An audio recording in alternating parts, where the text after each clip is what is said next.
कुंभ में एक बड़ा हादसा हो गया। उस हादसे में कई लोगों की जानें चली गई, कई घायल हो गए, अस्पतालों में इलाज चल रहा। अब सबसे बड़ा सवाल ये उठा कि इस हादसे के लिए जिम्मेदार कौन है।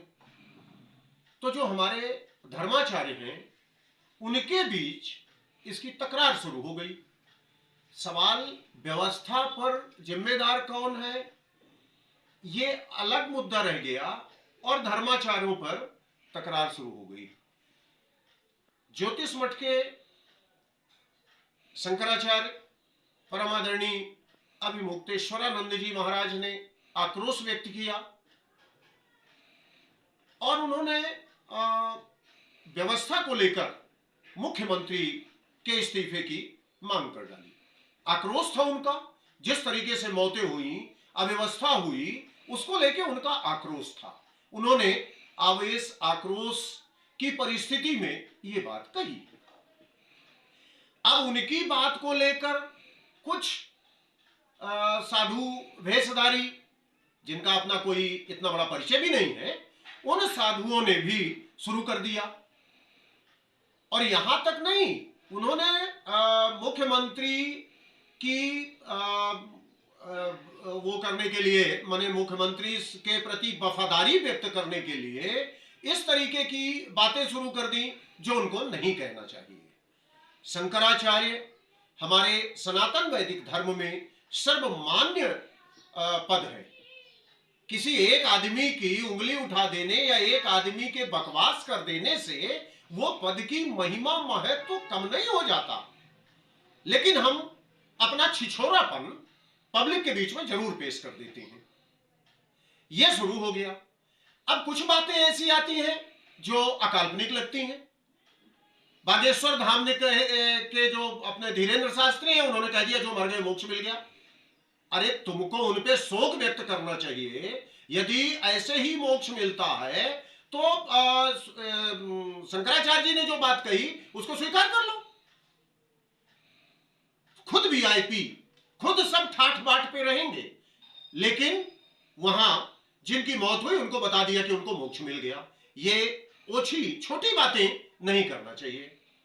इस बीच जब बात आ रही है व्यवस्था, अव्यवस्था और मरने वालों के हादसे पर दुख व्यक्त करने की, तो रामभद्राचार्य तुलसी पीठाधीश्वर चित्रकूट वाले, जो हमेशा विवादों में रहते हैं, इन्होंने भी बता दिया कि हम उनको शंकराचार्य नहीं मानते। आपके शंकराचार्य नहीं मानने से क्या वो मृत लोग जीवित हो जाएंगे या ये घटना समाप्त हो जाएगी? सवाल ये है कि ये घटना क्यों हुई।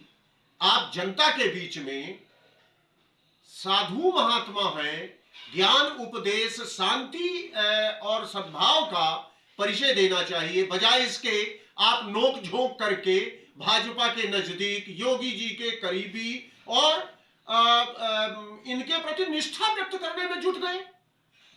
आप साधु संत हैं, जो लोग इसमें हताहत हुए हैं उनके प्रति संवेदना, दया, आपके आंसू आने चाहिए, तो आप निष्ठा व्यक्त करने में लग गए और निर्दोष साबित करने में लग गए। ये बात सही है कि किसी भी घटना के लिए मुख्यमंत्री व्यवस्था और निर्धारण को लेकर दोषी होते हैं। मुख्यमंत्री कहीं खड़े होकर पब्लिक को रोकने या बैरिकेड लगाने या डंडा लेके वहां मेला क्षेत्र में घूमेंगे नहीं। योगी जी ने अपनी योजना के तहत व्यवस्था अच्छी बनाई, लेकिन हम पहले भी कह चुके हैं कि ये जो वीआईपी कल्चर है, वीआईपी कल्चर ने सबको ध्वस्त कर दिया। वीआईपी आ रहे हैं तो सारी रोड खाली कर दो। वो आदमी नहीं है, बाकी सब कीड़े मकोड़े हैं। ये व्यवस्था जिसकी भी रही हो, यदि योगी जी ने ऐसी व्यवस्था बनाई तो वो दोषी है, यदि प्रशासनिक अधिकारियों ने ऐसी व्यवस्था बनाई निष्ठा व्यक्त करने के लिए तो वो दोषी है। यदि आपको पब्लिक को स्नान करने से रोकना था तो मेला क्षेत्र के बाहर उनको रोक देते। मेला क्षेत्र में आ गए, आपने बाड़े में जानवरों के जैसे उनको बंद कर दिया, तो स्वाभाविक है कि आक्रोश होगा। नहाने की जल्दी उनको भी होगी, वो भी आखिर कुंभ में स्नान करने आए हैं। एक व्यक्ति के लिए जो वीआईपी आया उसके लिए आपने सबको रोक दिया, ये बात अच्छी नहीं है। तो ये व्यवस्था भी दोषी है, इस व्यवस्था के लिए जो जिम्मेदार हो। फिर एक खबर आई, एक महिला रोते हुए बता रही है कि 8-10 लड़के आए और अपनी कोहनी से लोगों को दबाने लगे, मारने लगे। तो वो घटना भी एक हो सकता है कि भगदड़ का कारण हो। ये कौन लोग हैं? षड्यंत्र के तहत ऐसा किया गया, किसी ने जबरन ये माहौल बनाया कि ये घटना घट जाए और मुख्यमंत्री और व्यवस्था बदनाम हो जाए। निसंदेह योगी जी का कद बढ़ रहा है, योगी जी की लोकप्रियता भी बढ़ रही है। ऐसी परिस्थिति में एक योजना के तहत भी ऐसा हो सकता है, लेकिन मूलतः इस व्यवस्था के लिए दोषी प्रशासनिक व्यवस्था है, जिसकी जिम्मेदारी थी कि वो व्यवस्थित व्यवस्था को संचालित करते रहते, लेकिन इन्होंने ऐसा नहीं किया। एक तरफ जानवरों की तरह लोगों को बाड़ों में रोक दिया। आप स्नान अभी नहीं करेंगे, फिर आप बताने लगे 2 बजे से स्नान कर लीजिए, कोई माइक से चिल्ला रहा, कोई कुछ। ये अव्यवस्था का जो काम है, ये प्रशासनिक अमला जिम्मेदार है। इसके लिए योगी जी की नीति जिम्मेदार हो सकती है, लेकिन योगी स्वयं जिम्मेदार नहीं है। नीति का अर्थ मेरा यह है कि यदि उन्होंने ऐसी योजना बनाई हो तो, और यदि अधिकारियों ने अपनी यह योजना निर्धारित की है तो उसके लिए अधिकारी दोषी हैं। मुख्यमंत्री एक पद पे रहने के कारण हम जिम्मेदार ठहरा लेते हैं, क्योंकि यह हमारा वह लोकतांत्रिक भारत देश है जिसमें रेल दुर्घटना होने पर रेल मंत्री ने इस्तीफा दे दिया था। यह बात अलग है कि वो रेल नहीं चला रहे थे, वो पटरी का निरीक्षण नहीं कर रहे थे, वो स्टेशन में हरी झंडी नहीं दिखा रहे थे, बावजूद इसके लाल बहादुर शास्त्री ने एक ट्रेन हादसे पर इस्तीफा दिया।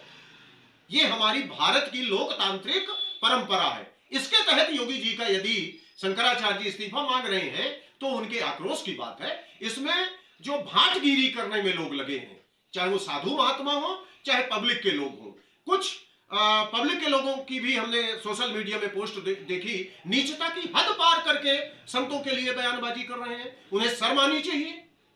2 कौड़ी के लोग यदि इतने बड़े शंकराचार्य के प्रति ये भाव व्यक्त करते हैं तो ये सनातन विरोधी हैं, ये सनातन और वैदिक धर्म के हत्यारे हैं। ऐसे लोगों को अपना सनातन धर्म छोड़ देना चाहिए। अपना घर तो संभाल नहीं पाते, दूसरों को उपदेश देते हैं। ये सारी बातें हैं जो हमारे धर्म पर, हमारे आस्था पर और हमारे महापुरुषों पर एक चोट है जो नहीं होना चाहिए। हम संस्कार और संस्कृति विहीन होते जा रहे हैं। संस्कार का हमने त्याग कर दिया है। जो जहां दोषी है वो उस व्यवस्था के तहत उसको दंड भी मिले, जो गड़बड़ी हुई है उसे सुधारा जाए। गलती उसी से होती है जो कुछ करता है।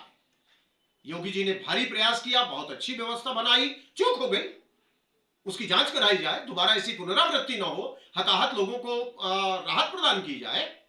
लेकिन ये जो बिचौलिए टाइप के लोग जिनका कोई अस्तित्व नहीं, फालतू में बयानबाजी करते हैं, इन्हें ईश्वर सद्बुद्धि दे, गंगा मैया इन्हें सद्बुद्धि दे और इनके जवान पर लगाम लगे। ये दुखद घटना है, इस पर हम भी दुख व्यक्त करते हैं, लेकिन अपने संस्कारों को नहीं भूलना चाहिए। इस पर सभी को ध्यान देना चाहिए। जय गंगे मैया।